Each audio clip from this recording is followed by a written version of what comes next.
I'd like to call to order the Development Review Commission meeting for January 22nd, 2026. Before we begin, are there any changes needed to the agenda? Okay, hearing none. This is also a reminder to make sure your microphone's turned on while speaking. Will staff please call the roll? Chair Lindstrom, Present. Vice Chair Mino, Here. Commissioner Dews, Here. Commissioner Bates, Present. Commissioner Sangre, Here. Commissioner Leek, Here. and Commissioner Salunke is excused this evening. Thank you. Now we go on to the minutes. Approving the minutes for January 5th, 2026. Are there any notable changes needed to those minutes? Someone please motion to accept I the will minutes. make a motion that we approve the January 5th, 2026 minutes. Second that motion. Staff, please. Chair Lindstrom, Aye. Vice Chair Mino, Aye. Commissioner Dews, Aye. Commissioner Bates, Aye. Commissioner Leek, Aye. Commissioner Sangre, Aye. 6-0. Thank you. Now we're on to number 4, which is the findings for AP 25-04. It's a request for approval of a Type 2 tree removal, application 499-25-000-952-tree. It was for 9 trees to construct new single-family dwelling with an attached garage. The site is located at 3520 Upper Drive. The staff coordinator was Daphne Cissell, associate planner. Are there any questions or comments on the findings? Can someone make a motion to accept the findings for AP 25-04? I make a motion that we accept the findings for the findings on AP 25-4 for the request for approval of Type 2 tree removal application. I'll second that motion. Staff, please call the roll. Chair Lindstrom, Aye. Vice Chair Mino, Aye. Commissioner Dews, Aye. Commissioner Bates, Aye. Commissioner Leek, Aye. Commissioner Sangre, Aye. 6-0. Thank you. I'd now like to open the public hearings. I'd like to open the public hearing for LU 25-0019, a request for approval of a 11-lot subdivision with a planned development overlay, modification of an approved development permit, LU 05-0076, and the removal of 27 trees for construction of public improvements. The site is located at 17979 Southwest Stafford Road. The staff coordinator is Evan Fransted, senior planner. I'll now turn direction over to Attorney Miller to state the meeting procedures to the public.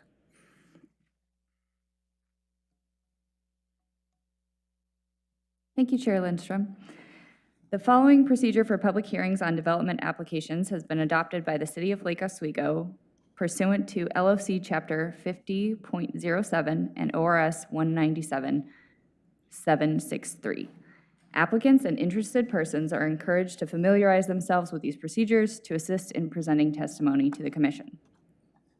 A land use request involves the application of criteria and standards listed in the staff report, which is available from staff 10 days prior to the initial evidentiary hearing.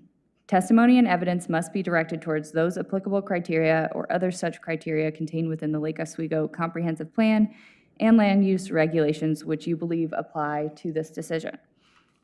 A failure to raise an issue accompanied by statements or evidence sufficient to afford everyone an opportunity to respond precludes appeal to the City Council and the Oregon Land Use Board of Appeals, or LUBA, on that issue. The failure of the applicant to raise constitutional or other issues relating to proposed conditions of approval with sufficient specificity to allow the Commission to respond precludes an action for damages in circuit court. And I would now request the Commissioner's declarations. I'm Helen Leek. I'm a Realtor by profession. I've had no ex parte communication with the parties involved. I don't know the parties involved. I have no financial interest or conflict of interest. I have no bias. I have not visited the site, but I know very well where it is. My name's Yuko Amino. I'm an architect. I know of this site, but have not gone to the location in relation to this project. I do not know the parties involved, nor have I had any ex parte communication. I do not have a financial interest or a conflict of interest in this case. I do not have a bias. My name is Larry Lindstrom. I'm a construction executive. I have not visited the site. I have not had any ex parte communications. I do not know the parties involved. I do not have a financial interest or conflict of interest in this case, and I do not have a bias. My name is Dwight Sangre. I'm a retired civil engineer. I'm familiar with the site. I have not visited the site in the context of this project. I do not have any relationship with any of the parties that have been identified. I have not had ex parte relationships with anyone related to the project, and I do not consider that I have any bias related to this project.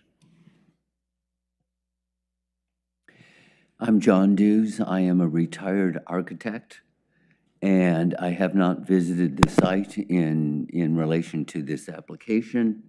I've had no ex parte contacts. Neither do I have any bias or financial conflict of interest. My name is Kristen Bates. I'm an attorney. I have not visited the site. I have not had any ex parte contact. I have no bias and no financial or conflicts of interest. Thank you, commissioners. And having heard the commissioners' declarations, I would invite from anyone present challenges of the commissioners' declarations based on conflict of interest, bias, or ex parte contact. Okay, hearing none, I will now present the process for the hearing. So the hearing will proceed as follows. First, we'll do staff's presentation, after which staff may answer questions regarding their presentation on the application, and those questions are from the commissioners. Second, the applicant's testimony. Third, public testimony.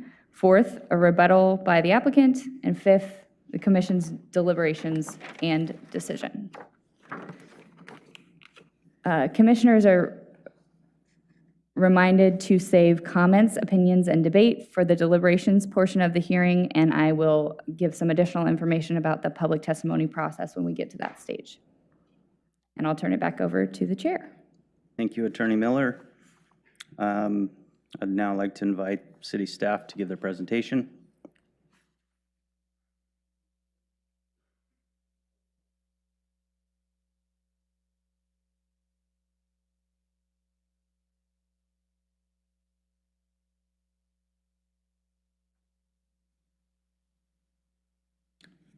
Thank you, Chair, members of the Commission. My name is Evan Fransted. I'm a senior planner with the City of Lake Oswego. The project before you is LU 2519. It is for, as the Chair mentioned at the beginning, 11-lot subdivision with a planned development overlay, a modification to approved development permit LU 050076, and removal of 27 trees for construction of public improvements. My presentation is intended to provide a brief summary of the staff report that was published on December 5th, 2025. In addition, a staff memo to the DRC was published this morning to provide a staff analysis of a request from the applicant to revise certain conditions of approval recommended in the staff report and to review a revised stormwater report submitted by the applicant. As background, the applicant requested and was granted 2 postponements of the DRC hearing that was scheduled on December 15th to allow further analysis of the stormwater system and submit a revised stormwater report, which is Exhibit F17. This shows a modified stormwater plan changing from stormwater facility from a detention pond to underground detention chambers. Staff and the city's consulting stormwater engineer find that new design is feasible as submitted. The memo details staff recommendations on the requested modifications to the conditions of approval. I understand the applicant intends to give a detailed presentation that I'm sure is going to talk about this. Therefore, it makes sense to discuss the conditions after their presentation, and we can go over them one by one if needed, or if not, we don't have to, but we'll do that after their presentation. So for background, beginning, here's the site. It is approximately 6 acres in size and has frontage along Stafford Road, a county road that is classified as an urban major arterial. The site is zoned R15 and is developed with a church, formerly Christian City Church, that will be demolished. The budding property to the north is zoned R15 and developed with a senior living facility, commonly known as the Stafford Retirement Community. Receipt Park abuts the property to the south and is zoned P&A. The properties to the east across Stafford Road are Azalea Field, zoned P&A, and Lusher Farm, zoned EFU, located in Clackamas County. The budding property to the west is zoned PF and developed with Lake Oswego School District sports field.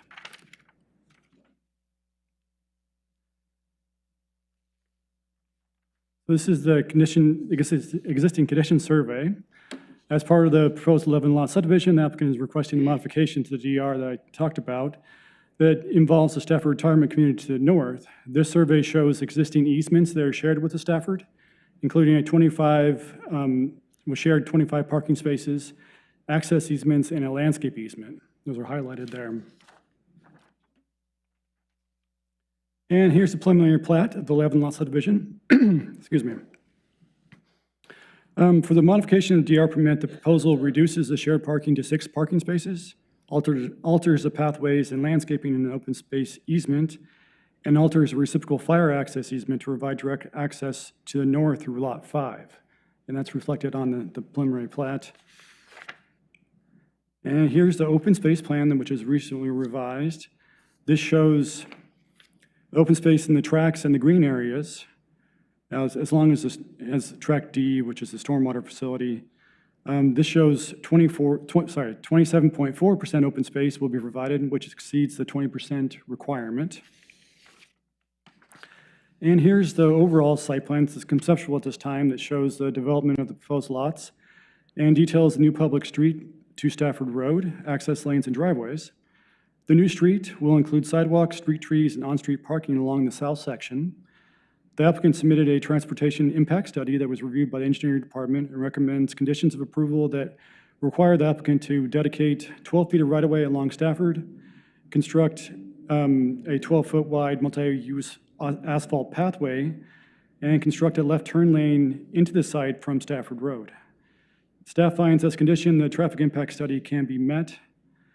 The conceptual site plan shows 53 dwelling units. There are 4 cottage clusters totaling 29 cottages.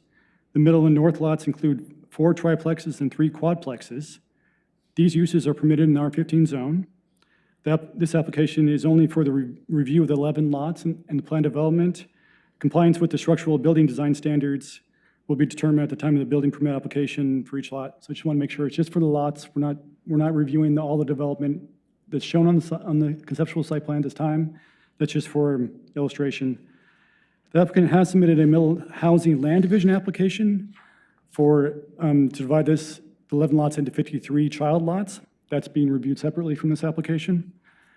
The applicant is requesting exceptions to the R15 dimensional standards with the PD overlay to allow for greater flexibility. This includes exceptions to the 15,000 square foot minimum lot size requirements for lots 5 through 11, exception to the required 25-foot front, 30-foot rear, and 10-foot internal side setback for the cottages for all the lots. The exception to the 10-foot required cottage clusters on lots 1 through 4. The PD overlay adjustment includes a maximum lot coverage redistribution for the total square footage of the net developable area over lots 5 through 11, which includes the triplexes and quadplexes. There's no maximum lot coverage for the cottage cluster lots on lot 1 through 4. The PD overlay also includes a maximum floor area where the total aggregate maximum floor area will be distributed among all the 11 lots. Staff finds the proposed PD results in the same or better sense of privacy, appropriate scale, relationship between structures and open space as a subdivision that complies with R15 standards. And this is because as follows. The applicant is proposing to preserve well over 20% of the site in open space, All the lots will maintain the same sense of privacy to the abutting properties as a standard subdivision. There are no negative impacts to the streetscape along Stafford Road. The lots will provide the same continuity and location design of the dwellings as a standard subdivision. As proposed and addressed under the PD overlay provisions, those PD standards are met. In conclusion, our 15 dimensional standards are met or can be varied with the PD overlay standards.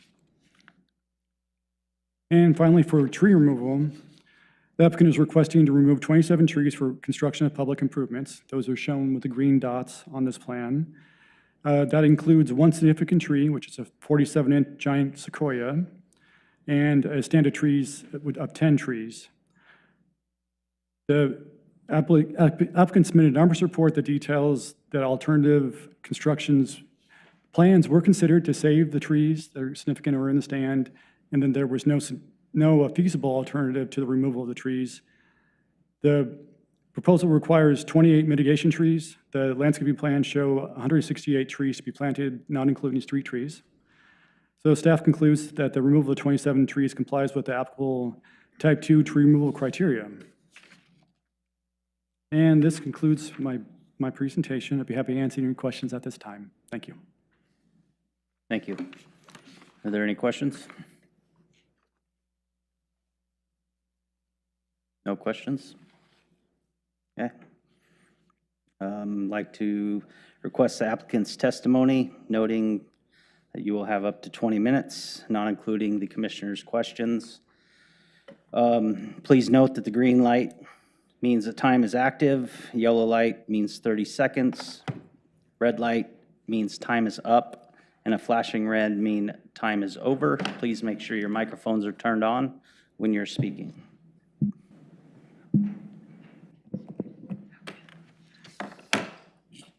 Need that. Good evening. Thank you for having us. My name is Ken Allen, and I'm a Oregon native and have resided in Lake Oswego since 1998. Raised 4 boys here, put them through the lovely schools we have. They did a great job wrangling my boys, so I appreciate the city for that. We've grown really fond of the city over the years. The downtown has really grown. And when we first looked at this property, the church property, we said, well, there's got to be something unique we can do, or lead with a little bit of love, if I can use that. Maybe create something that's a legacy of a sort. We're not a big box luxury builder, so we go, well, what could we do? And so we started exploring different possibilities, and then we kind of stopped ourselves and says, maybe we need to stand true to our authentic self, and that is jump out to the community and get some feedback. So what we did was we moved forward with actually 10 neighborhood meetings, so Palisades neighborhoods, all the HOAs that are around it, Atherton Heights. We probably had, I don't want to exaggerate, but maybe 500 people attend those meetings, a couple at the Stafford Retirement Center, a couple at the coffee shops, New Seasons, and then before we started cleaning the church up in the church building itself. But what I really wanted to bring tonight was the commitment to not just how we came about coming up with our design, but also that when you look at a site like this, we wanted to respect what was there and the sensitive lands, the open space. And so you'll see in our plan that we've kind of celebrated those things and provided a threshold of good, affordable housing for the community. So we feel like we're addressing a lot with our design, not just bringing housing. So we kind of started inside out. Traditional developers typically just go, hey, here's what we do, and we're just going to ram it through, and that's what you get. And they tell the community what they're doing. And we did not do that. We did quite the opposite. So I'll skip ahead here. So you guys know the site. Evan did a great job, and I wanted to acknowledge the staff, planning staff. You guys have done a fabulous job collaborating with us, and we've appreciated that. I think we've had another 10 meetings or so, Zoom, in person, and whatnot. Here's that chart I was referring to. We started with sustainable functions of the site and then moved to the community side, which is community outreach. The city only requires 1 meeting. We had 10. Most traditional developers jump in at kind of the blue level and then right into the orange, which is design. So that's where we're at now. but you can just see our thought pattern, and we feel like we've come up with a really thoughtful and intelligent design. Backing up a little bit, Maureen, she's one of the senior planners at Pacific Community Design. She's going to walk us through kind of the technical aspects, and then Giselle with Cerbero Didway, landscape architects. You can see from our design, it's very rich with landscape, so Giselle's going to kind of lead us through our design there and a little bit of the home plans that we envision for the future. So without any further ado, I'll let Maureen take over. Great, thank you, Ken. And good evening, Commissioners. My name is Maureen Jackson, and for the record, my address is 12564 Southwest Main Street in Tigard. Tonight, we are requesting approval for a subdivision and a plan development overlay to support development of an attractive, uniquely designed neighborhood. So utilizing the innovative middle housing land division process, future development of the subdivision will provide 24 plexes, which are comprised of 4 triplex buildings and 3 quadplex buildings, and 29 cottages located in 4 different clusters. So to begin, we are requesting approval of an 11-lot preliminary subdivision with a plan development overlay. You can see from this exhibit that the delineated resource protection area will be located within a separate tract. The recorded development restrictions protecting the natural resource area is retained within the recorded subdivision. Other tracts include open space area and space for stormwater management. The subdivision will also provide a local road and easements for pedestrian and vehicle access and public utilities. The public street is designed to correspond with the city's local street standards. While we are seeking an adjustment to the minimum lot area to 7,900 square feet, as noted here, the site is located in the city's R15 zone. And as you know, the density is calculated by dividing the net developable area of the site by 15,000 square feet. So excluding the right-of-way and the access easements, the 6-acre site has a net developable area of 4.57 acres, resulting in a minimum density requirement of 11 lots and a maximum density of 13 lots. So with the requested adjustment to the minimum lot area, the 11-lot subdivision continues to comply with the minimum residential density requirement. So we are also proposing a modification to the conditional use permit approved in 2005, which provided a shared parking agreement between the retirement community and the church.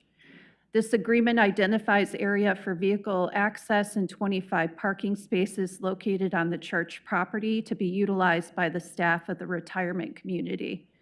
So at the time, the agreement was necessary for the retirement community to comply with the minimum parking and landscape screening standards. The existing shared parking and access easement to support the agreement is shown here in this exhibit. So you can also see there's an existing triangular landscape easement that provides landscape buffer between the church and the retirement community. And that easement, in the area of that easement, is a pedestrian path for access from where the shared parking was located to the retirement community. So we are asking to modify the open space located within the landscape easement by enhancing the area of the existing stormwater facility, extending the existing stairs, adding seating, realign the pedestrian access, and add an amenity building. The boundary of the landscape easement is not proposed to be altered. The application package includes an agreement between the developer and the retirement community owners and operators, and notes support for the concept plan that you see tonight. So there is signed authorization to modify the conditional use permit in respect to the shared parking easement that's also included in the application. The city's adoption of the state's climate-friendly and equitable community standards results in the elimination of parking requirements citywide. While the proposed development is not required to provide a minimum number of parking spaces, in an effort to be a good neighbor, Ken has been working with Stafford Retirement Community to continue to offer vehicle parking and access for staff. So we are proposing to license 6 parking spaces in the northeast corner of the development to the retirement community as illustrated here.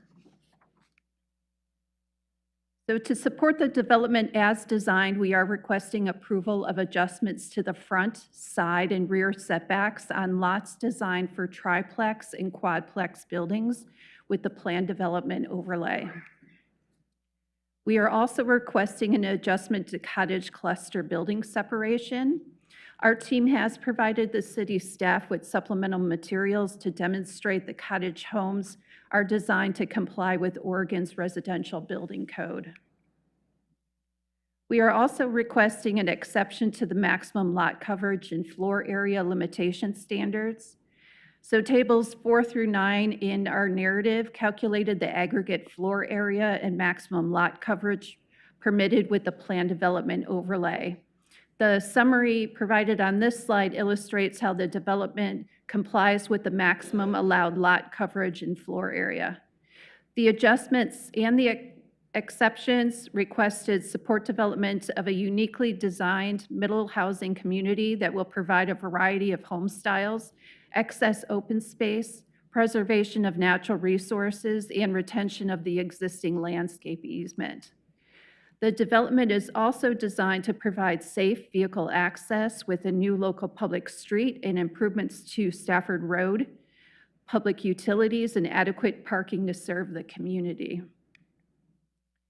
So these next couple of slides illustrate the public benefits integrated into the community designed to offset the requested adjustments and exceptions. The reduction in setbacks, cottage building separation, and the aggregate lot coverage and floor area help to create a safe and efficient pedestrian and bicycle network that promotes multimodal access within the development and provides connections to nearby parks, schools, and community amenities. And as previously mentioned, the planned development overlay supports development designed to protect the existing natural resource area. In fact, the intent is to go beyond protection by enhancing the resource area with native planting and adding a soft pedestrian trail, seating, and interpretive signage to create a community amenity. And now I will hand it over to Cissell. Hello, my name is Cissell Champeau with Shapiro Didway, landscape architects located at 1204 Southeast Water Ave here in Portland. I'll walk you through first our landscape and then our architectural approach. To begin, our vision is to create a vibrant, connected community that blends into the Stafford neighborhood while honoring the site's agricultural heritage. The design emphasizes generous green space and a lush landscape-forward aesthetic. While we are requesting reduced setbacks, separation between cottage homes, and lot coverage, the development continues to prioritize privacy. Privacy between homes is achieved through thoughtful site layout and building design, including staggered facades, varied orientations, and carefully designed floor plans and elevations. Landscaping, fencing, and vegetative buffers also help define semi-public and private areas while also screening parking and service areas. As shown here, cottages are separated, and in the upper right-hand corner here on this slide, cottages are separated from common spaces through a layered approach, using elements such as porches, porch framing, personal outdoor space, low fencing or hedges, and planting to create a gradual transition from the public to the private space, balancing community connection and privacy. Public green spaces and pathways continue to extend the living areas outward, encouraging casual interaction without feeling intrusive. As mentioned, the development exceeds open space requirements. Cottage homes cluster around shared courtyards and linear green spaces that form the heart of each community. These spaces include, as depicted on this slide, include seating nodes, gathering areas, and flexible green space with garden-like settings featuring layered plantings, organic pathways, and tree canopies. At a closer scale, patios and seating nodes become natural gathering spots that support everyday connection. Enhanced by landscaping and natural materials like wood and stone, these spaces feel warm, inviting, and are intentionally designed for community use. And here's a variety on this slide of what those might look like. The neighborhood has 2 community amenity buildings designed to support gathering and shared activities. One is located within the existing landscape easement near Stafford Retirement Community, discussed earlier and shown here.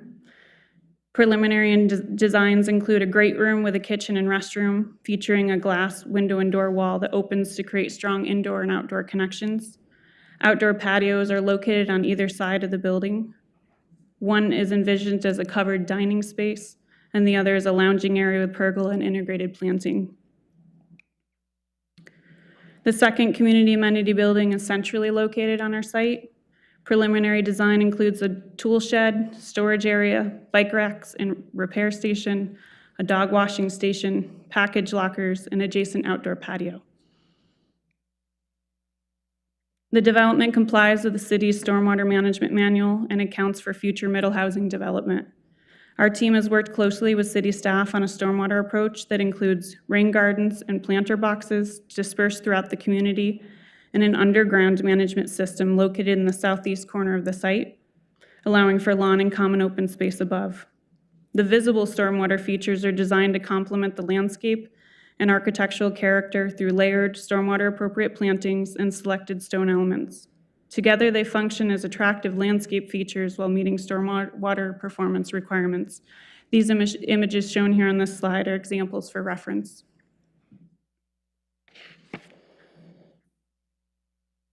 The site includes over 400 feet of frontage along Southwest Stafford Road and a 12-foot wide right-of-way dedication. Improvements to Stafford include widening of the right-of-way to provide 2 11-foot travel lanes, an 11-foot center turn lane, and a 12-foot multi-use trail, all reviewed and approved by Clackamas County's traffic engineer. Final design of these improvements will be submitted to the city and county for approval and permitting. Along the frontage, on-site landscaping and fencing are designed to provide physical separation and clear transition between the public right-of-way and private development. Transitioning from the site to architecture, our project embraces a modern farmhouse aesthetic that honors the site's historic character and its connection to the surrounding agricultural landscape, including Lucier Farm and the iconic Cissell farmhouse. Exteriors feature a palette of white and gray tones with crisp black window frames, accented by warm cedar elements that add natural texture and visual interest. As shown here, facade massing is designed to create a smooth transition between the cottage and plex buildings. To reduce perceived mass when plex units, neighbor cottages, end units are designed as 2 stories. Central units use roof forms that read as 2 stories from the street, while accommodating 3 stories, a design feature that becomes apparent in the bottom rear elevation. We're offering 3 distinct plex floor plans with 2-story end units and 3-story interior units, totaling 24 plex units. All units are spacious 3-bedroom, 2.5-bath homes ranging from 1,714 to 1,868 square feet per city building area definitions, each with 1 dedicated garage space providing 24 parking spaces in total. Transitioning to the cottages, our cottage collection offers diverse layouts with a unified farmhouse style and cohesive color palette throughout the cluster. A defining feature is the generous front porch, incorporated into every cottage to create welcoming, community-oriented spaces. We feature 9 cottage floor plans ranging from 1 to 2 stories, with configurations from 2-bedroom, 2-bathroom homes up to 3-bedroom, 4.5-bathroom residences. Heated areas, including basements, range from 1,376 square feet to 1,991 square feet. The development includes 29 cottages with 13 units featuring dedicated garage spaces. Cottages without attached garages are served by trellis-covered parking aprons or adjacent detached garages. You can see this on this exhibit. In addition, the 2 amenity buildings discussed earlier are also depicted here. So overall, the project brings together thoughtfully designed, landscape-forward homes organized around generous green space, balancing privacy, everyday connection, and a character rooted in Stafford's agricultural context and heritage. I'll turn it over to Ken to conclude our presentation. Yeah, thank you, ladies. That was excellent.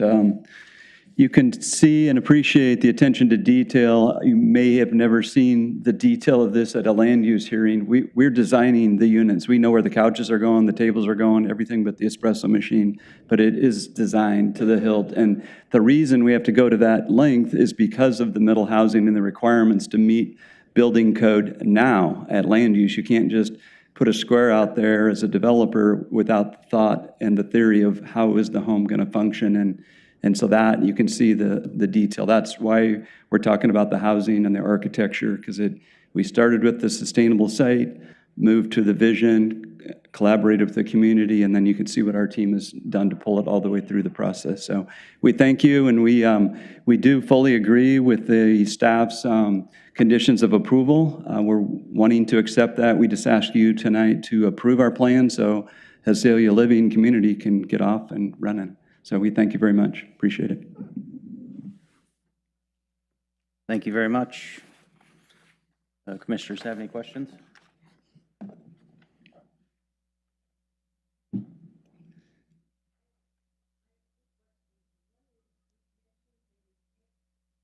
You mentioned a water retention area in the southeast corner.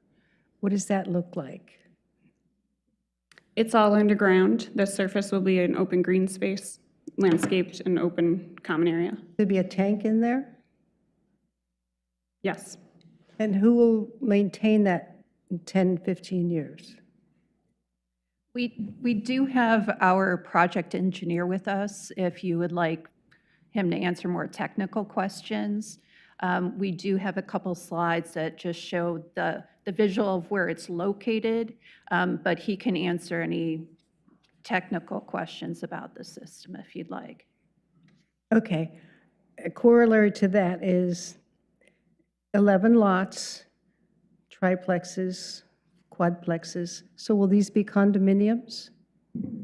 No, there'll be, what's unique about middle housing is it creates fee simple lots and homes. So each of these are a sellable standalone home, even though the plexes are common wall, share a common wall. Obviously, the cottages are separated, so they're detached. But yeah, they're all fee simple 53 housing homes eventually. So there'll be more than 11 lots? That's correct. Okay. It's just the process we have to go through. So 11 lots that get broken down further into the 4 cottage lots, and then the 3, is that right, or whatever the number is for the plexes. So. Okay, my concern with the tank is we have that in our subdivision too. It was put in 30, 40 years ago. No one knows what it is, where it is, how to maintain it. It's been abandoned. Well, the technology has come a long way since that one. So it isn't just some giant tank. It's a series of compartments, if you want to call it that. And then if you look at the cursor, that is located right here. So what's great about it is it doesn't take surface area like a retention or an open storm pond. This is usable area for kids and frisbee or whatever. So not a big area. But over the years, it will fill up with silt and someone's going to need to clean it out. Well, and there will is. the homeowners association be aware and mandated to do the same? That's all I'm concerned about. Yeah, so we've managed with city engineering and their consultant to come up with this unique design. It's not unique. It's unique in this setting because it's a compact site, but there's proper, I think we actually came up with a cleaning or maintenance plan with the consultants because that was a question they had. Hey, these are tough to clean. There's prescription for doing that. So we're pretty confident that it does work, and it's used in commercial. If you go to any commercial shopping center, that's what's under the parking lots. That's where their storm retention is. Thank you. Yep. So it's like an R tank system? Is that? Yeah, it has is that an R tank? Yeah, Yeah, yep.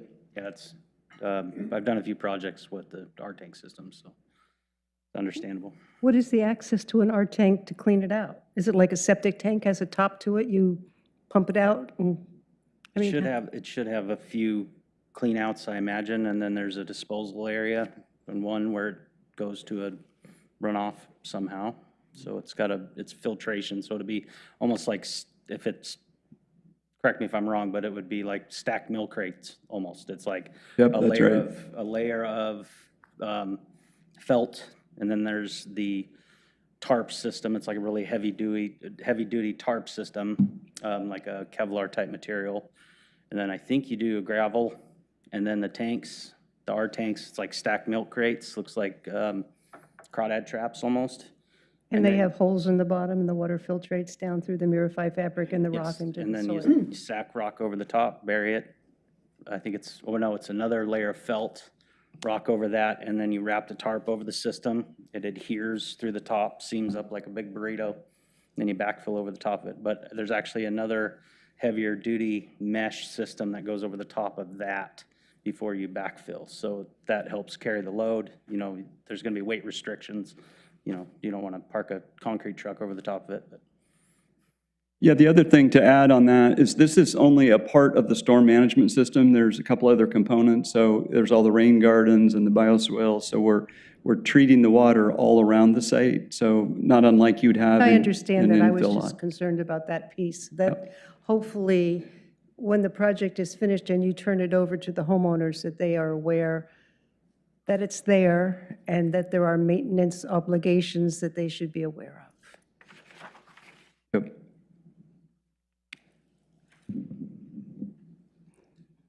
Will you, as the developer, have a position on the initial board for the homeowners association?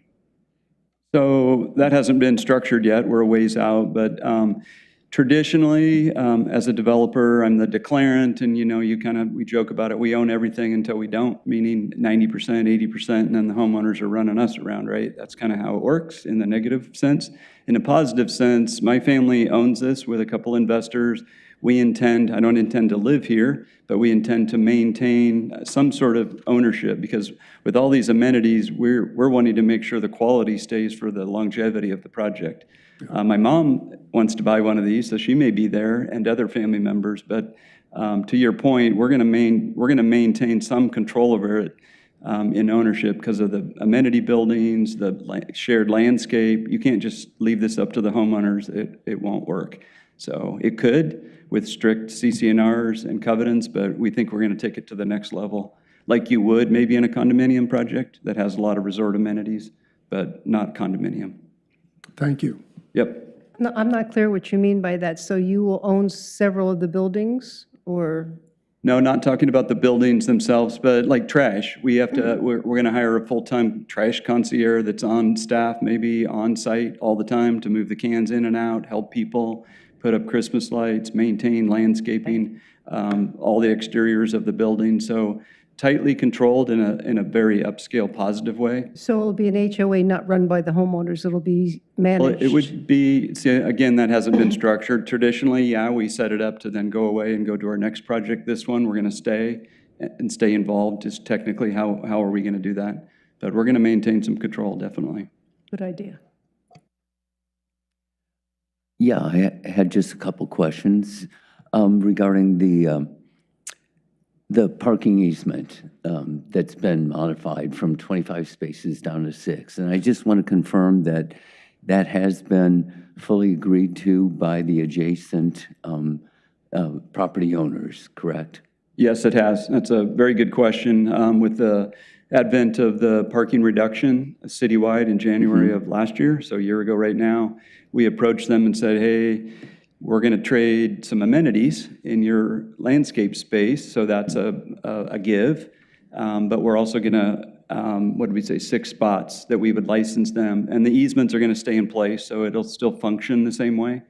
Okay. So they're all thrilled about that. We actually have had an informal meeting with residents early on, and then a very formal one just in October, where we had all these questions, and they're, other than watching the construction and the noise, after that's done, it'll be a real livable space for those residents as well. Okay. And also, I noticed that most of the units here do have a garage attached to their units, but there are looks like almost a dozen or so of detached garages. And I was trying to understand what those, who and what those are for. Yeah, so we have the numbers here, but not to get too deep into the numbers. There's 3 types of parking that are corresponding with each home. So each home has let's take the cottages. So each home has an attached garage, so drive right in, go right into your house, traditional. The next layer would be on property, a trellis-covered parking pad right in front in their driveway. And then the third would be a detached garage, and the scale doesn't do it much good, but that garage is like right where the windows are. It's very close. It's just across the street, or in some cases right next door. So we've studied Rose Villa, a few different cottage communities up north. They're doing lots of cottages. They're isolating parking. They're putting parking way over there, like 8 garages over there and all the homes over here. And we went, well, we need to bring some of them. We didn't want that per se, so we've spent a lot of time on the garage and the trash and the amenities, maybe too much time, but I think it's coming out. It's a thoughtful plan and it works. I know I keep talking about my mom, but she goes, well, I want one that directly goes in, you know, so maybe a younger family like mine would, if we live there, no kids, but do we just want a tight space, you know, yeah, we could have a detached garage or do fine with the arbor or trellis. Thank you. I had a question regarding the parking as well. I'm very familiar with that area, and sometimes the parking can be a little crazy, especially if there's a soccer game at Hazelia and, you know, like a swim meet at Lorac, and then all the high school kids that are driving to school. Do you have any plans as to if, you know, some of that overflow parking will come into your community? Do you have any like backup plan as to how to resolve that issue? Yeah, so good question. Probably some time ago, we were working with the city to go, well, is there restricted parking like signage, like up at Lake Ridge, there's no parking on this side of the street. So there is that condition, but not to the degree that you're talking about where, you know, and I love students, but it's like no student parking sign. I don't know if we're going to go that far, but somehow there needs. I don't think you can on a public street. If this were a private street, you could, but not on a public street. Right, so the 6 spots, that's private, so that there will be signage that'll be Stafford retirement, you know, parking, designated parking. That is reciprocal, but we're going to hopefully train our residents that that's theirs. You know, that's part of the give and take here. So that's going to be in the CC&Rs as well. But there is some public parking down where our, down at the southeast corner, there's, I don't know, 6 or 8 spots down there. So those will be the challenging ones, you know. Skateboarders park there and cut across, or can they just go into Rosique Park and do it like they're supposed to? So yeah, we're going to have, that's probably our single biggest challenge, you're right, that one. Yeah. Yeah. Okay. And that's true for that whole region, that whole area. Yeah. Yeah. Thank you. No more questions? Thank you. All right, we thank you. Appreciate it.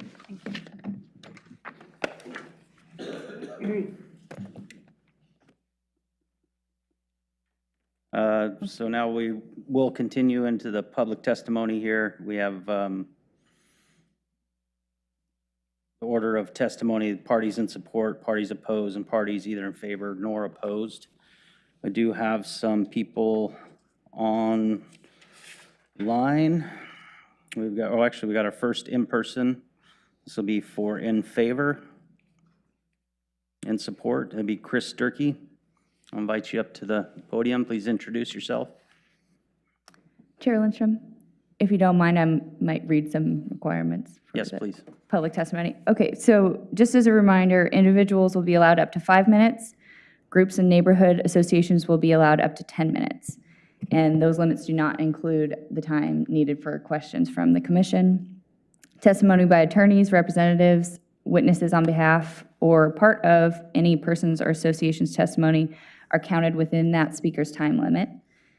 Any person in attendance may cede their time for testimony to another, but in no case shall any one person's or one speaker's testimony exceed 10 minutes. And then we ask that all testimony, evidence, and comments during the public testimony portion be directed to the chair and to the commission. Thank you. Thank you. Okay, thank you. Good evening, Chair Lindstrom, Commissioners, Director Namonglu, and Senior Planner Fransted. I'm Chris Durkee. I live at 2356 Glen Haven Road in Lake Oswego in the Palisades neighborhood, which this project is in. I am the chair of the Palisades Neighborhood Association, and I'm speaking tonight on behalf of the Neighborhood Association. The developer on this project first reached out to us as a neighborhood association 2.5 years ago. My career was in commercial construction, all negotiated projects. I worked with a lot of developers in my career. The approach that Ken has used in engaging the community, drawing input from the community, listening to the community, and incorporating comments and concerns of the community is very unique. Our mutual goal, right from the beginning, when Ken and I first met at New Seasons in the coffee shop, was to develop a project that reflected community input and concerns, and that would be a case study for how to do middle housing well. We've watched the development progress through numerous concepts. I think I've seen about 15 different site plans for this project. So this is just the final stage in a long, long evolution of improvements. We've seen different densities, scale, housing types, massing. Each iteration has incorporated input from the community and has been a clear improvement as a result. Just a partial list of community comments that have been incorporated into the project. Lower density. At the peak, early in the project, we were looking at almost 80 units on the project. We're now at 53. Lower massing. At one time, there were 4-story condominiums lined up on Stafford. That drew a lot of concern. That's gone away. Now we have 1, 2, and just a few 3-story structures. No change in zone. Move the taller structures away from Stafford.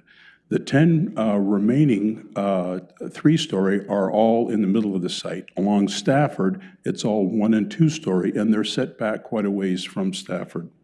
That was one of the concerns about people coming up Stafford through very rural, kind of agricultural area, feeling out of open space, Receipt Park. They didn't want to see, boom, this 4-story condominium block right on Stafford. No vehicular connection to Ridge Point Drive. That was a big concern of those neighbors to the west. Maximize open space. As you heard, the open space here far exceeds the required. In our neighborhood association's meeting of June 10th this year, we formally voted in support of Ken's project. There was no opposition. This vote reflects our support for both Ken's plan and the inclusive process that he has pursued. I know that in many of the meetings, there were concerns about traffic. That's always a concern.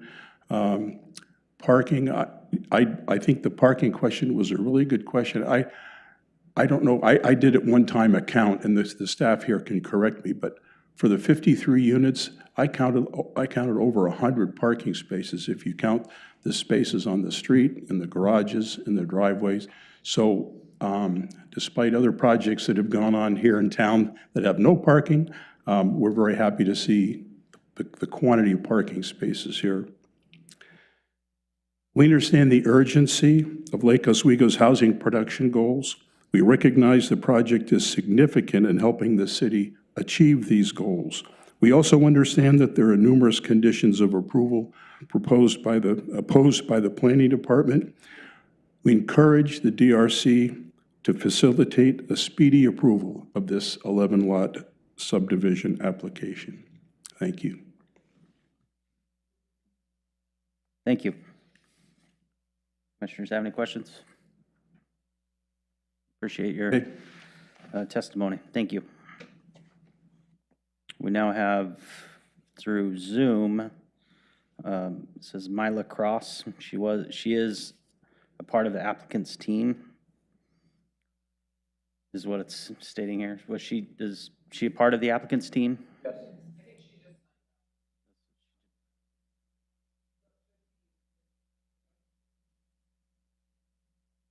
Excuse me again? Rick Cook. RJ Cook. He's neither nor against. We're going through this in support first. So since the time was used up for the Hazelia team, she's a part of the team. I'll allow 2 minutes.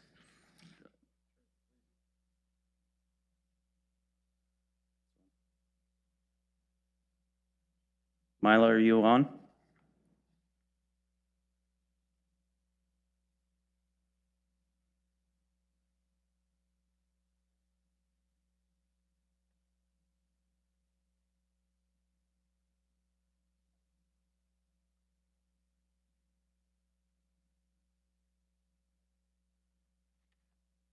Then I believe Ray Wilcox is a part of the team as well. I seen her name on the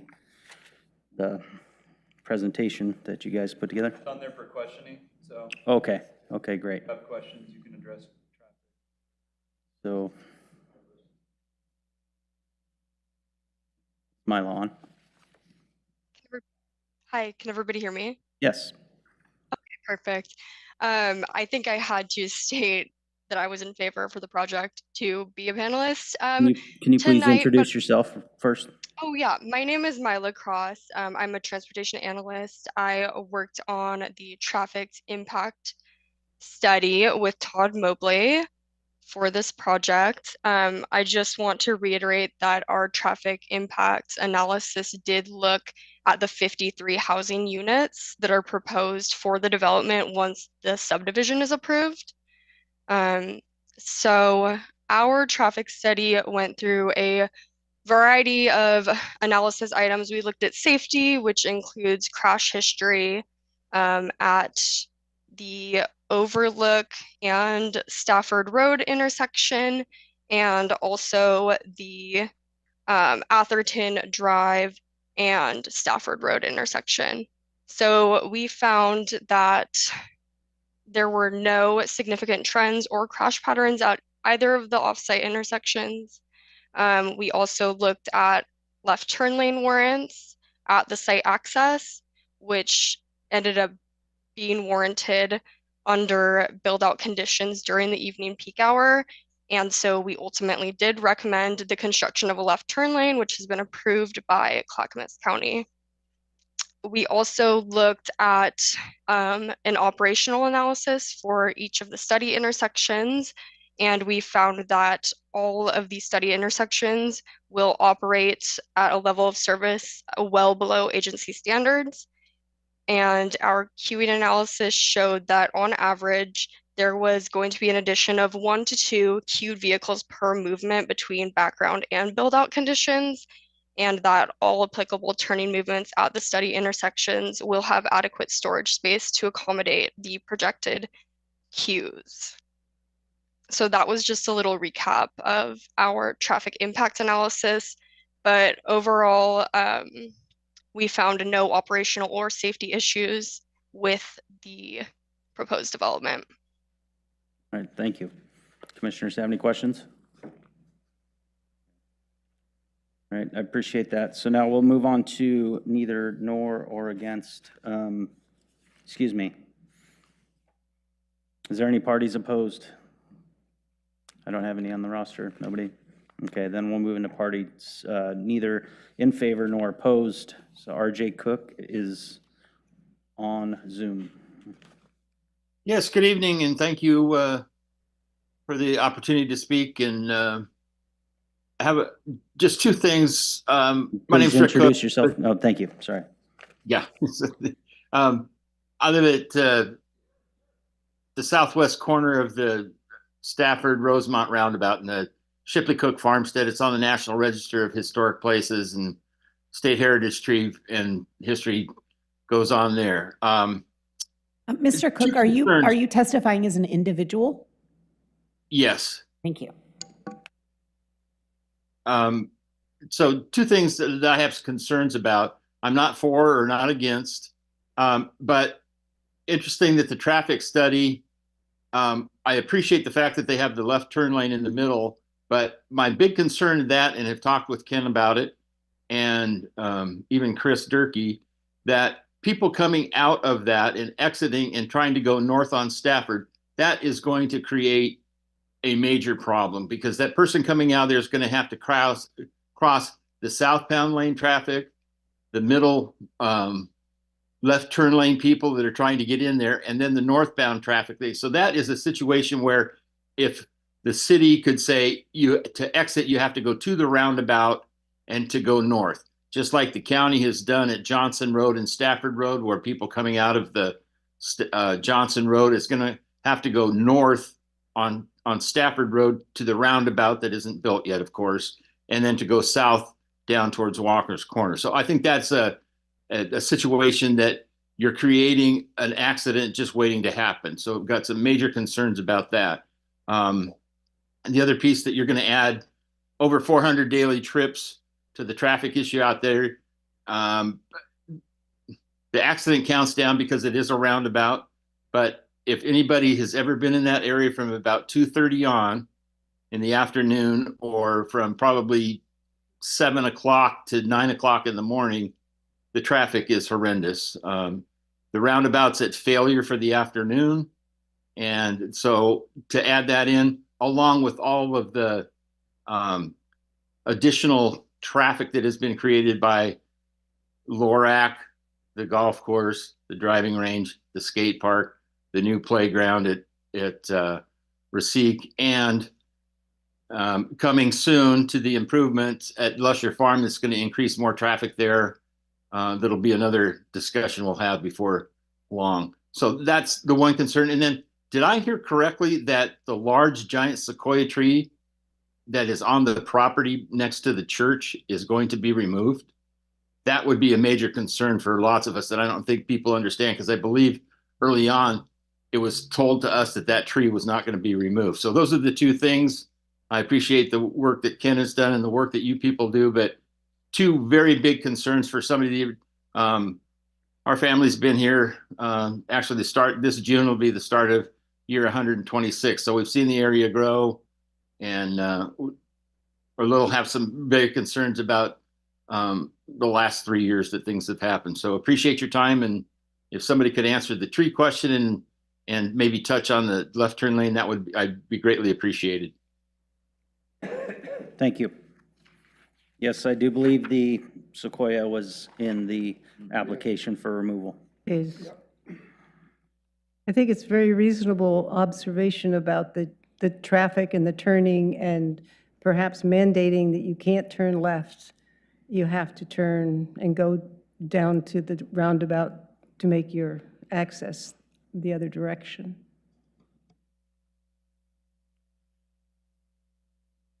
Any other questions?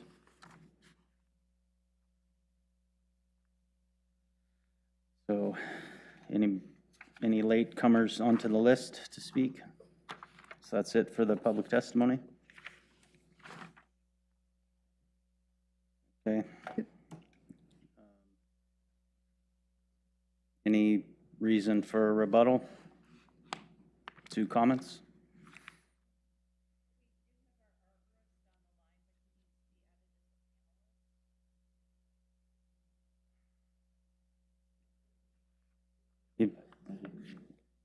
Ken, please, just walk up to the podium and make sure the microphone's turned on. Yeah, Ken Allen again, developer, and then Patrick with engineer with Pacific Community Design. A couple of comments. Thank you, Rick, for your comments. Yes, I've spent, I'll count it in hours with Rick. Everyone here probably knows Rick. I appreciate his input. We work in a couple other cities, West Lynn, Tualatin, the whole Stafford corridor. I respect your opinion, Rick. The sequoia tree, there's 2 things I want to talk about: the preschool traffic and the sequoia tree. We worked desperately to preserve that tree. It's probably about the only thing we were designing around in early editions.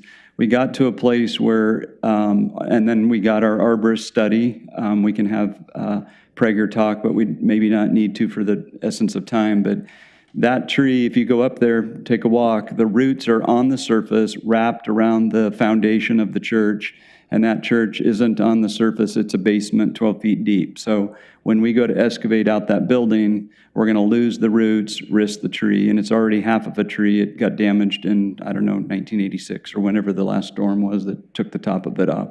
So we're proposing to plant back as many trees as we need to balance that out. It also, I'm not an arborist, but it looks beautiful, but it doesn't add the rate richness that the rate trees do. So that's part of our plan. And then the other, real quickly, on traffic, we desperately tried to keep the preschool there. We had lots of designs with them there. We listened to the community and they said, we don't want that traffic and housing. So we unfortunately had to shake hands, and we found them another location at Neighborhood Church down the street, and they're there and happy. And that helped the community resolve that checkbox, like, okay, less traffic. So if anybody is aware of that traffic, it was lots of trips because they're coming and going 2 and 3 times a day, well, 2 times per kid, but they have split schedule. So it was a lot of trips that actually went away. So we softened that.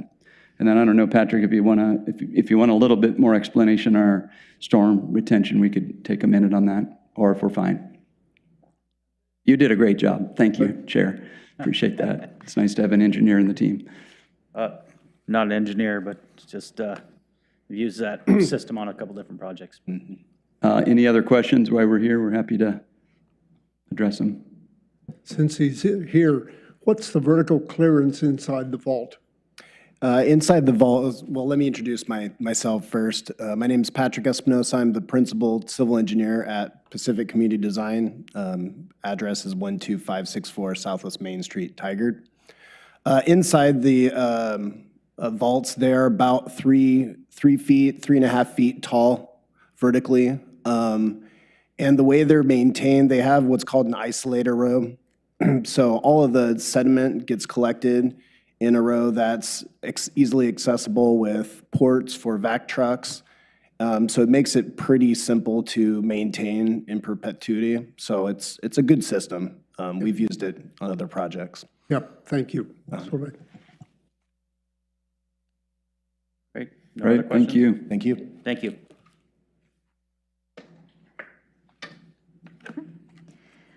Prior to the close of the evidentiary public hearing, anyone who testified in person may request an opportunity to present additional evidence. And at the commission's discretion, that can be accomplished by leaving the record open for new written or oral testimony or by continuing the hearing. So is there a request for continuance to provide additional evidence at a future date? Okay. In addition to that, unless waived by the applicant, the commission will allow the applicant at least 7 days after the record is closed to all other parties to submit final written arguments in support of the application. So this information shall be considered part of the record, but shall not include any additional new evidence. Does the applicant wish to submit a final written argument or waive that period? Waive it, please. Thank you. Thank you. So public hearing for case number LU 25-0019 is now closed, and we will now move on to deliberations. Shall we begin? I'll start. First off, thank you, Evan, for the report, and thank you to the development team for the detailed that you put into the presentation. I just want to say, it's a breath of fresh air, this project, when we've seen so many projects where the developer is trying to maximize the lot by putting more building than, open land. So I can tell that you put a lot of thought into this project. I mean, just even the amount of neighborhood meetings you had to get everyone's input and just being so community forward and having so much open space, I think it would be a great addition to the community. We don't have anything like that in this city, so hopefully, this project will pave the way for more projects like this. So thank you. I would just like to say I've been following this for the last 2.5 some years, and I agree. I am very impressed with your community involvement and seeking an olive branch instead of saying, this is what I'm doing, and asking for input. So I think it's a great concept, and you talked about the detached garage. Have you seen the Coral Street cottage clusters? Theirs are all far away from and so I think the sensitivity that you put the detached garages close to the units that are going to benefit from them, I think that's very nice. I think it's a great asset, and sometimes trees have to go to make room for progress when you have an urban growth boundary. So good luck, and thank you. Yeah, I'd like to join my colleagues in applauding both the concept, the design, and the process. And on a personal note, having lived in the Palisades Neighborhood Association area for a number of years, I was astounded to hear that you had a meeting and got a unanimous vote. I have never seen that in all my years of living there.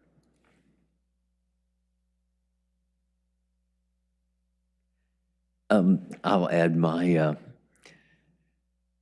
piece to this also. I agree with everything that's been said, and and I've mentioned this before, that the city of Lake Oswego is really, well, all of the state is in need of more housing and diverse housing. And this project does that. And the issue here being in the city, there's very little free land, or not free, but open land to do that. So it is taking existing properties and redoing them. And I just really appreciate what you've done with this, with the existing property, and being able to provide our city with that much more in terms of hopefully affordable and diverse housing. Thank you.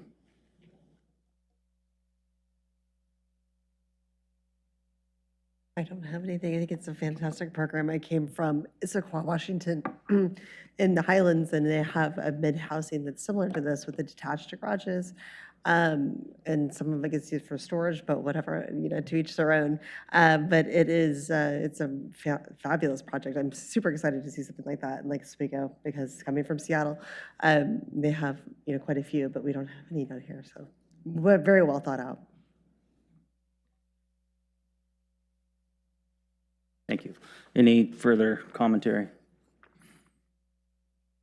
I forgot to mention, I'm also impressed by, the architecture too, because it's very being sensitive to the surrounding neighborhood, not just, building 3-4 story high rises or anything like that. So, yeah, thank you for being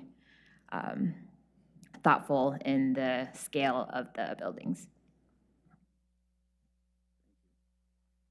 I do want to express that the appreciation for the diligence put in to the project, especially bringing in the community's point of view and perspective on what really matters to them. That means a lot, in my opinion, to your intentions with the project. I think I'm always that guy here. So I do have some concerns, and I think it could become a potential issue in the future with what Mr. Cook had brought up with the left-hand turn. I could see there ending up with a need for a additional traffic light at some point, or make it a right-hand turn only to the roundabout and to come back north into the city. Or come back into the city, yeah. So that's really the only commentary I have.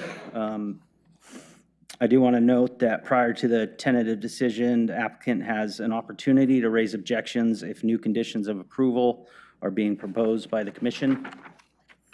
Do we have any conditions that anybody would like to propose? No? So. And Chair Lindstrom, so I think that I'd invite the commission to discuss if they have any comments on staff's January 2022 memorandum, which does include amendments to some of the conditions. Just got them. It's hard to. Yeah, I've reviewed all of the most recent comments and amendments, and will make a motion, in fact, that we accept staff's recommendation with the most recent conditions and approve the LU 25-0019. I second. And then I am held to ask, do you have any objection to the new conditions? Does the applicant have any objection to the new conditions proposed by the city? Okay. Will someone please propose a motion to vote? I have done that. Done that, and I second. Okay, well, there we go. Excuse me. Going off script here. Staff, please call the vote. Chair Lindstrom, Aye. Vice Chair Mino, Yes. Commissioner Dews, Aye. Commissioner Bates, Aye. Commissioner Leek, Yes. Commissioner Sangre, Yes. 6-0. Thank you. Attorney Miller, I think there's some comments. All right. Okay, so we'll note now that this is a tentative decision as it's received a majority vote, and the final decision will be made upon the adoption of the written findings. The next DRC meeting is scheduled for February 2nd. Because the only item on the agenda is the adoption of the findings. In the past, the commission has decided to meet virtually over Zoom at 6 p.m. rather than 7 p.m. So I would just ask if that is what the commission would like to do for the February 2nd meeting. All in favor? Say aye. Aye. Aye. Thank you. So that, we are now moving on to, I'd like to open the public hearing for LU 25-0040. This is a request for approval of development permit, or development review permit, and a design variance for an exterior remodel of an existing commercial building located in the Lake Grove Village Center overlay. No site improvements are proposed. The site is located at 4250 Mercantile Drive. The staff coordinator is Evan Fransted, senior planner.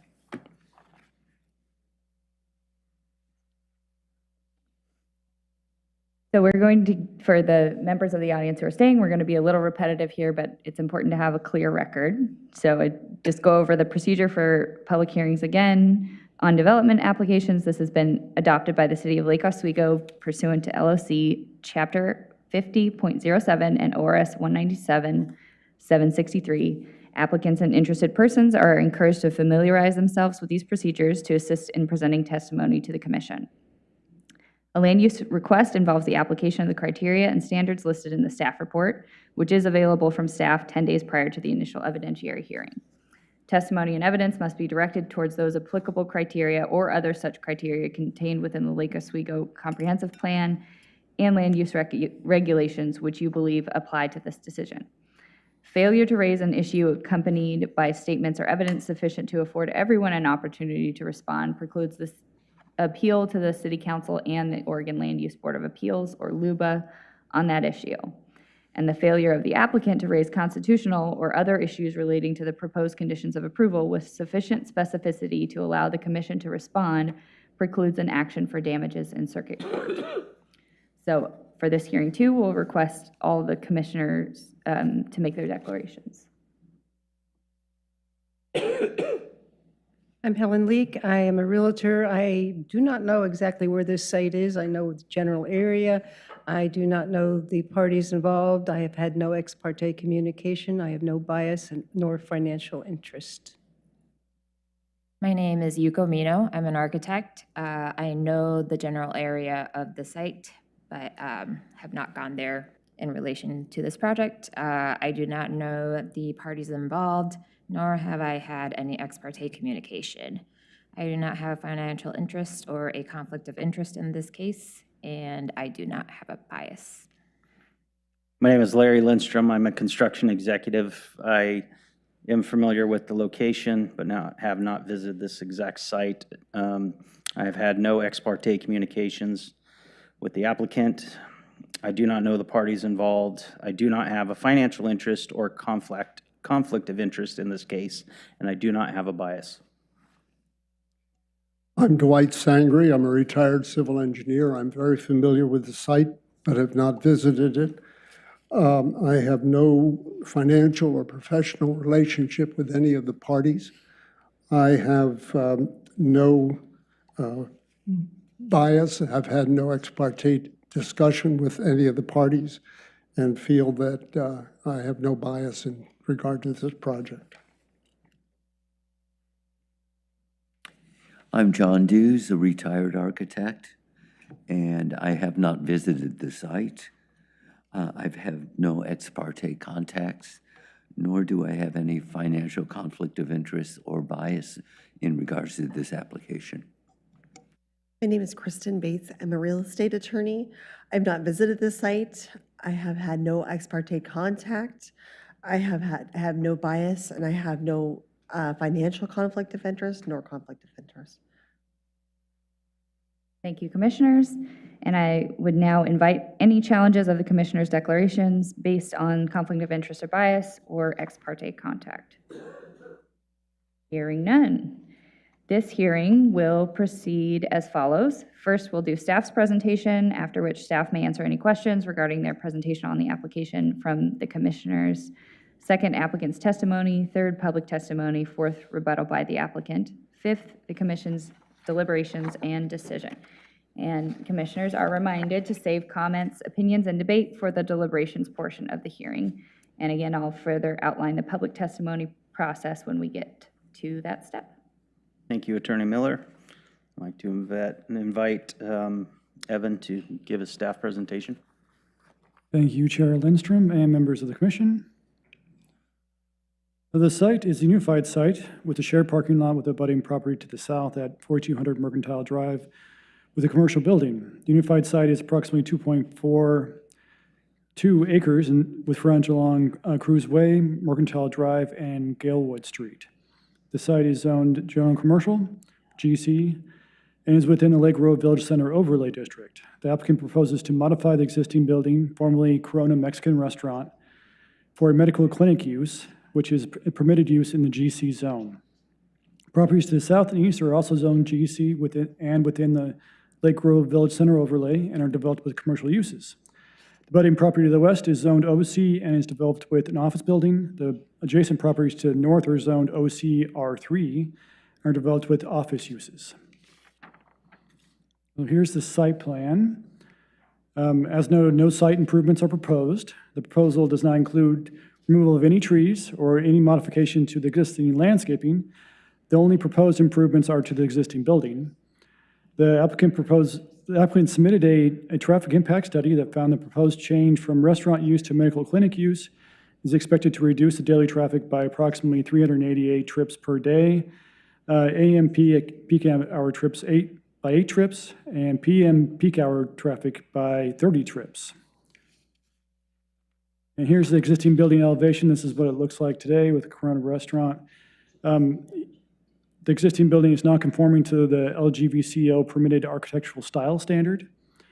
The architectural styles within 500 feet of the site are comprised of non-conforming buildings similar to the existing design with single-story commercial brick or multi-story office buildings with brick walls painted gray, deep-set ribbon windows, and a parapet in lieu of partially sloped roofs. Here's the proposed building modifications. So the proposed exterior modifications to the existing include new openings with windows and doors, painted tile roof, and new siding. The new openings are added to the east, west, and south elevations.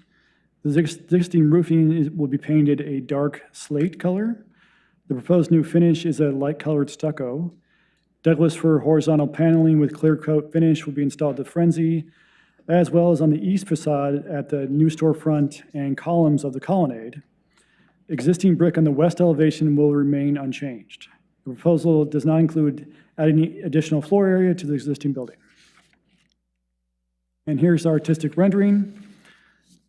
Because the proposal changes the design of the existing building with changes to the existing openings, the applicant is requesting a design variance to the LGBCO permitted architectural styles. The applicant provided an analysis that changing the style of the existing building, non-conforming building to one of the permitted architectural styles is not practical due to the existing building features.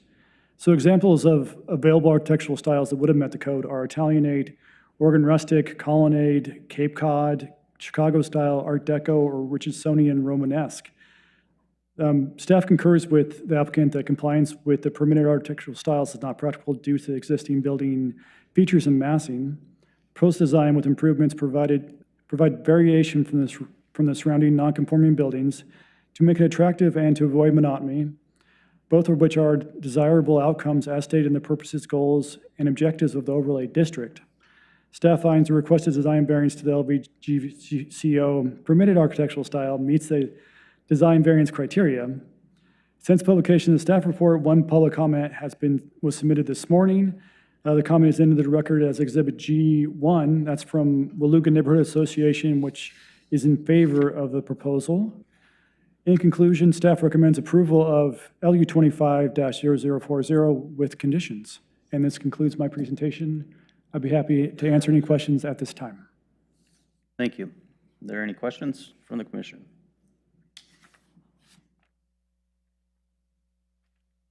Thank you for your presentation. Oh. Leak. I have a question, actually, when the developer comes out. Are they going to do a presentation, or is this it?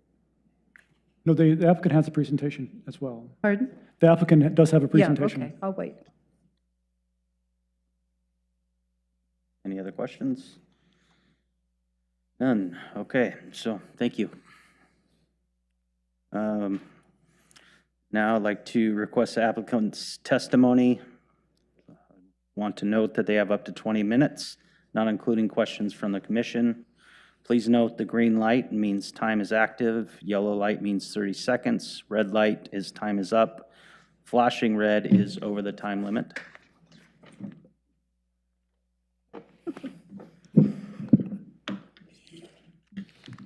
Okay, good evening.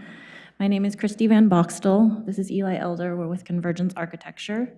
And we are presenting on behalf of the building owner, Summit Real Estate Holdings. And we prepared a brief presentation. Well, let me switch this.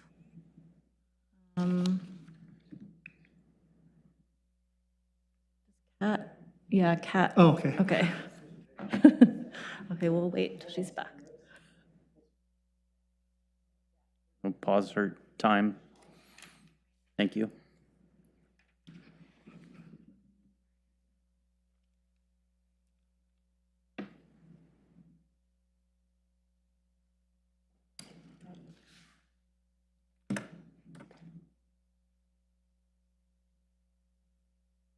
Okay, thank you. So our project site is located here. As Evan mentioned in his presentation. Oh, I thought this would be a red arrow. The building is right here on this unified site, and Cruiseway is right here. Mercantile Drive runs down the side, and Galewood Street up here. We are proposing a remodel, exterior remodel of the existing commercial building. And this plan north is up. So when I talk about north elevation, east, south, and west, east is the prominent elevation of arrival from the parking lot. So this is how the project started, and is the existing building that used to be the Mexican restaurant. It's at 4250 Mercantile Drive. And going from a restaurant use to outpatient medical clinic use. Some of our key goals with this building were to increase natural light within the space to create a welcoming entry point for patients coming to visit, update the building aesthetic to feel more modern and contemporary, while abiding by the land use code, development code to satisfy the design requirements, and working with constraints of the existing structure. Retain a cohesive and professional aesthetic appropriate to the neighborhood and new building use, while utilizing high-quality durable finishes with natural and subdued colors, so nothing bright or primary. These are two images of the floor plan. Basically, the left one up here is the existing, and this one is the proposed, with some key elements outlining what we are proposing. But just in general, I'll get into that a little more in the elevations, but just in general, you can see it's kind of light. There are existing openings, doors and windows here on the east facade, and there are some up here on the north facade along Cruz Way. And the entire building is red brick, and there's also this colonnade out front. We are proposing a mixture of finishes to remodel the exterior, as well as adding some new openings on the west side at the back of the building, as well as on the south side. These elevations are the same ones that Evan presented as well. I just wanted to reiterate, this is the existing building with the red brick all around, and as you can see, there are no openings currently on the south elevation and only 2 doors on the backside west elevation. The east elevation, this is what it looks like without the colonnade out front and the columns, this covered area, and there's currently 2 doors and 3 windows, partial height windows. We are proposing to clad this frieze here that's currently painted and clad that with the horizontal wood going around the entire building on all elevations, as well as painting the existing concrete tile roof, painting that black or like a dark charcoal slate color to help bring the attention, lessen the attention from it. And we are also proposing to bring this wood cladding down further on this east elevation of arrival, where we have designed full height glazing storefront windows and doors for the entry to bring in the natural light, and to also create a nice rhythm across here, symmetrical, with some breakup with the wood. On either side of this elevation, as well as around the south elevation and north elevation, we're proposing to clad the brick with a light-colored stucco with a smooth finish. And the back elevation, we have opted to leave it the existing red brick since it's the back of the building, and it's not very visible. But along with the dark-colored painted roof, we're proposing to use a narrow style storefront black frame to bring everything together. So this is how it's hopefully going to go soon, we hope. Thanks for your time and consideration. Thank you. Commissioners have any questions?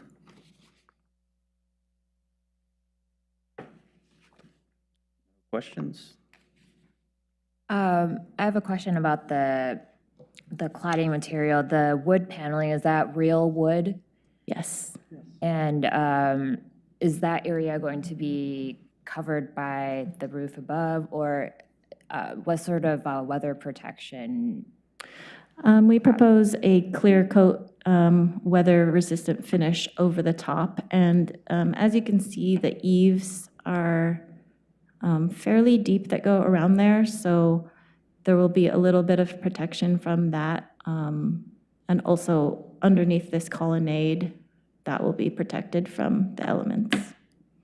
Okay, thank you.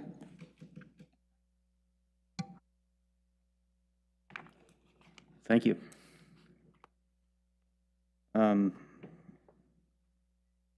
ahead, Attorney Miller.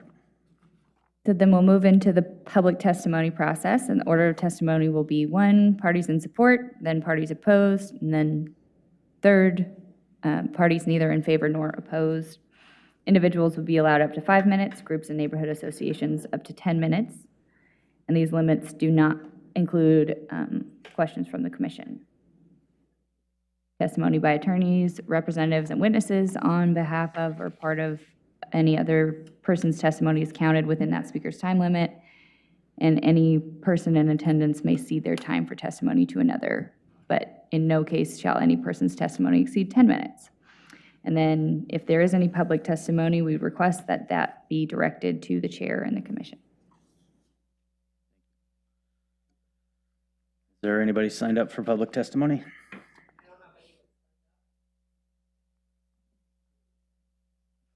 Okay, thank you. You guys are excused. Okay, thank you. So no public testimony, so there's no reason for a rebuttal. I'll turn it back over to Attorney Miller. Because no one has testified, it'll just be the request to the applicant. Would you like an additional 7 days to submit additional written arguments? No. Thank you. So now close the public hearing for application LU 25-0040 is now closed.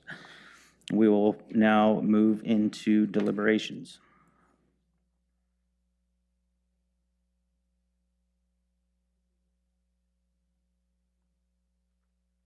No more Coronas, is that what you said? Yeah.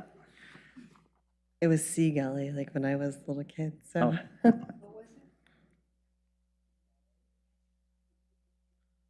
I appreciate the presentation. I think it's going to look great. The building's fairly dated compared to the surround, and all the renovations are happening out there. You know, and I think that when the restaurant was in place, there was a time and place when that was a hot spot, but I know over the last 5 years, the parking lot's been pretty empty, and so I think it's a great improvement to the area.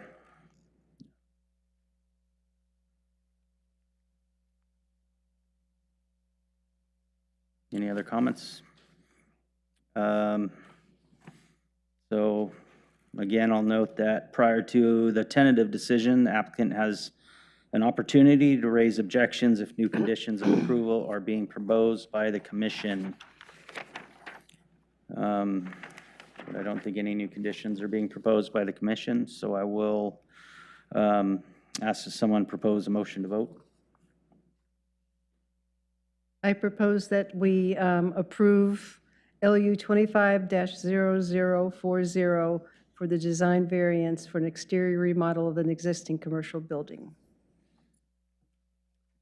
I'll second that with the note that we include the recommended conditions from staff.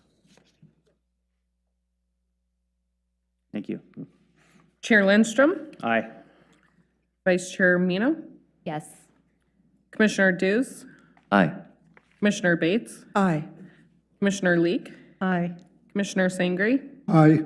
6-0. Thank you.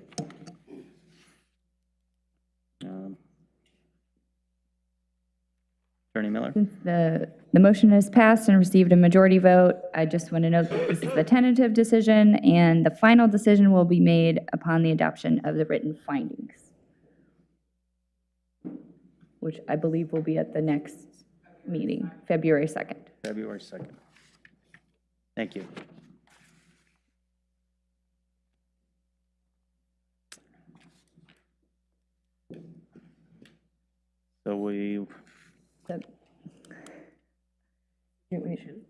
So Commissioners, this relates to the first public hearing.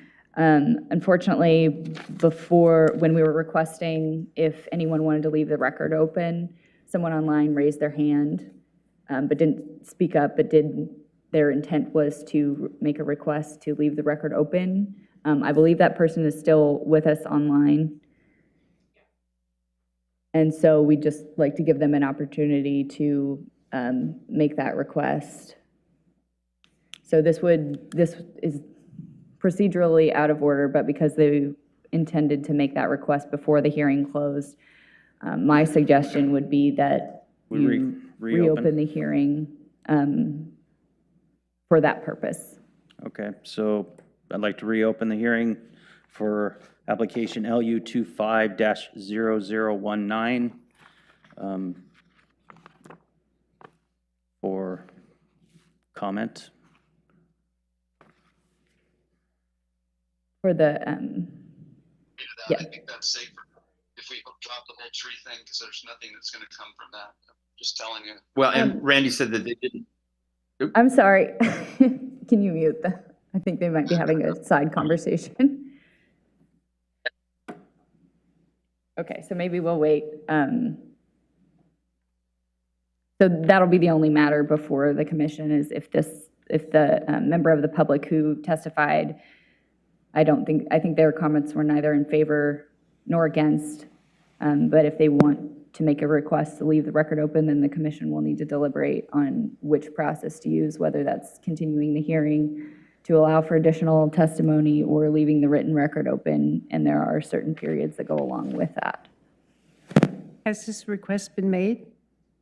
So what happened was they raised their hand on Zoom and then made a comment that they were intending to request to leave the record open, but because we didn't see it because we didn't have a visual. Right.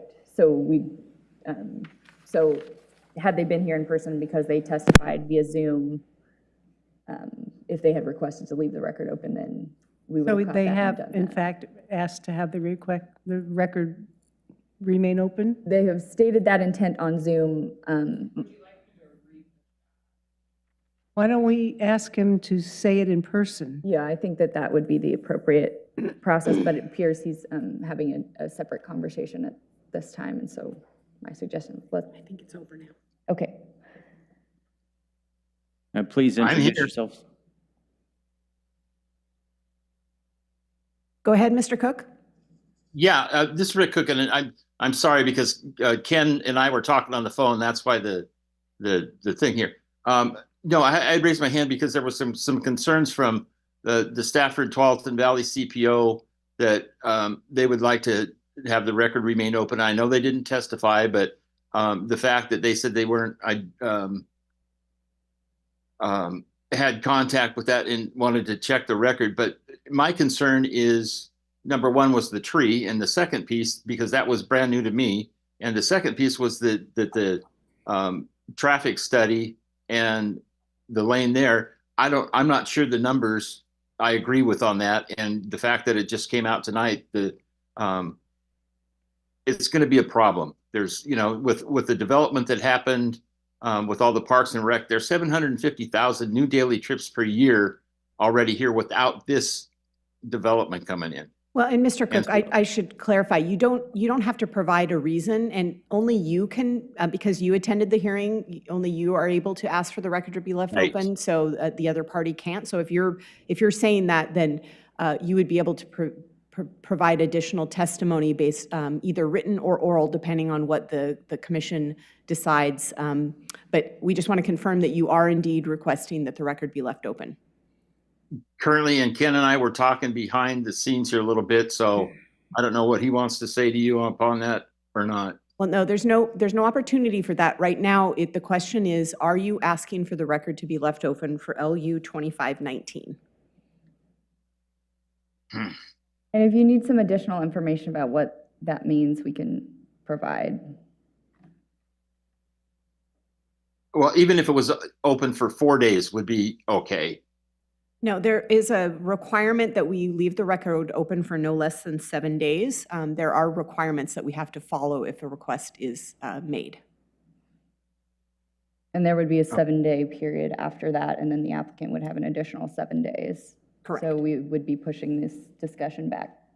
It would need to go to February 19th because the next DRC meeting, we don't have sufficient time to fit those required time periods in. And we get to decide whether we want to hear it orally or written. That's correct, but we have to know whether there's a request before that takes place. Yes. Okay. So do we want to talk about the time periods? Was that yes, we do, the request has been made to keep it open? Is that the yes? Thank you. Correct. Thank you, Mr. Cook. Sorry for the confusion. Okay, all right, so then, now it's commission's discretion whether to leave the record open for written materials only or continue the public hearing for further written and/or oral testimony. So if you leave the record open for written materials only, then any person may submit new written evidence, argument, and testimony for the first 7 days. The second 7 days will be a period for anyone to submit responses, no new evidence to that, what was submitted in the first 7 days. And then the final 7 days, unless the applicant waives it, would be their opportunity to submit their final written argument. And that would, so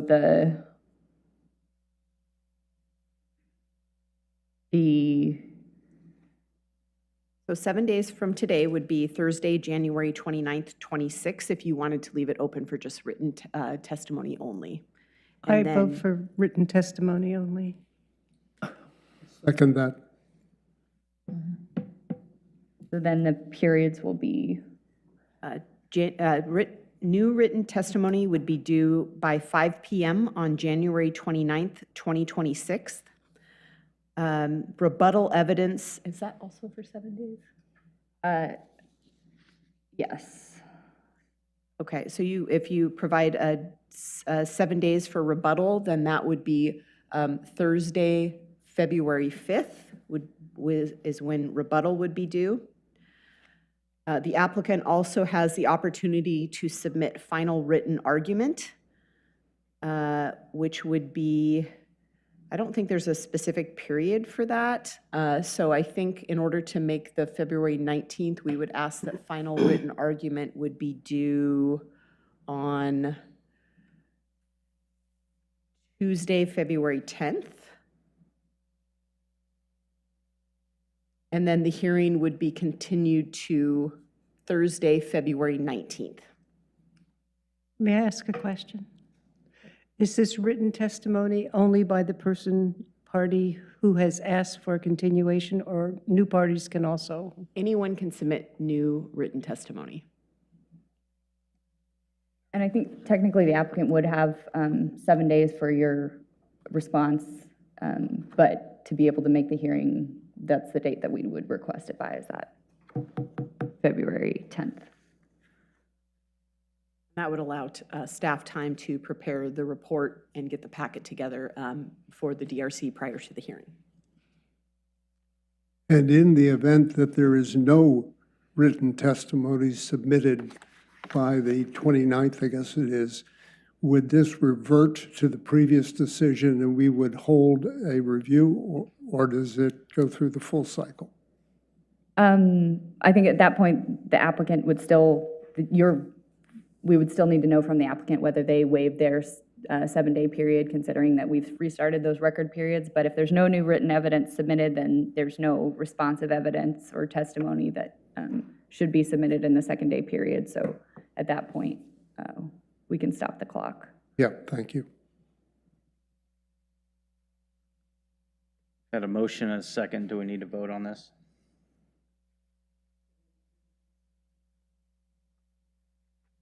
Yeah.